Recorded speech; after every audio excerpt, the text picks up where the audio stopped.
Tell me about your character, Katie. She's so brave but so young.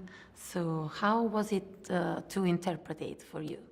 A character like that. Well, it's great because, as many differences as I see in Katie and myself, there also, of course, are those similarities of being that scared young girl and being like, I gotta do this to be brave. I have to, I don't know where this decision is gonna get me, but I'm willing to make this decision because I know it will make me happier or it will make me feel better if I at least try.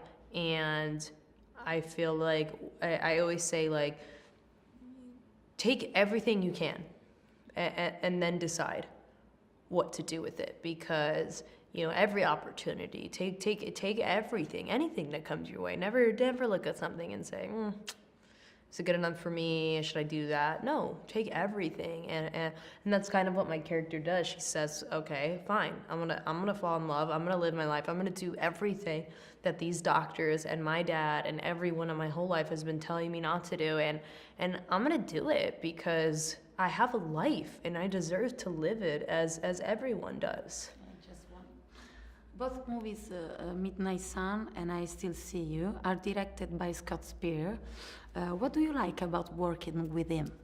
I love Scott. I love everything about working with Scott. We really got to know each other on Midnight Sun, of course, and learn our differences. And then we've done our second movie together now, I Still See You, and it was so amazing getting to work together for a second time, because he could look at me and he'll start to say something and I'll look at him and I'm like, and he's like, yeah, you know exactly what I'm about to say.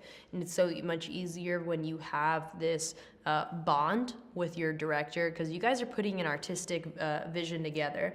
If you want to go this way and he wants to go that way and you guys can agree, your artistic vision is going to get messed up somehow in the process of making this film. So luckily with I Still See You, it's one of my favorite films I've worked on by far, and it's because of Scott Spear. And you worked with another great director, is Xavier Dolan, yeah, for his first movie in English, Death and Life of John Donovan. How it was working with a director? He's so young, but he's so famous. He's so, I don't know. He's so artistic. Yeah. Yes. It's really crazy working with Xavier because, I had no idea what to expect. I know that he's a visionary, but again, like you said, he is so young and also so personable, so sweet, so understanding as a human being when you meet him, that you're kind of like, oh wow, he is like very nice and like is not that I'm surprised that he has so much empathy to him, but also keep in mind he does act as well. So it's really nice when you get to work with a director who can understand what you're doing behind the screen as they're looking at it. It's a little bit harder when you're working with a director and they're giving you a direction and you're like, can I see it? Because I don't know if I'm understanding what you want. I think I'm interpreting it differently. But luckily with Xavier, because he spends a lot of time behind the camera and in front of it as well, he's able to say something to me in a way that I'm like, oh, I actually really, okay, I think I know what you mean by this. And it was also really cool because I have never worked with a director who plays soundtracks while you're acting. It is so cool, so different.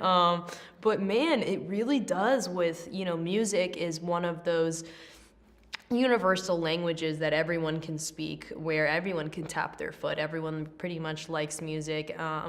And so then you have music and you have how you feel as this character, and then you have this, like, making how you feel so much stronger. Yeah, that when they come together, you're like, holy shit. And I'm also like, am I gonna have to ADR every line in this movie? Should I ADR it? Or are we taking my lines out? I'm confused, guys.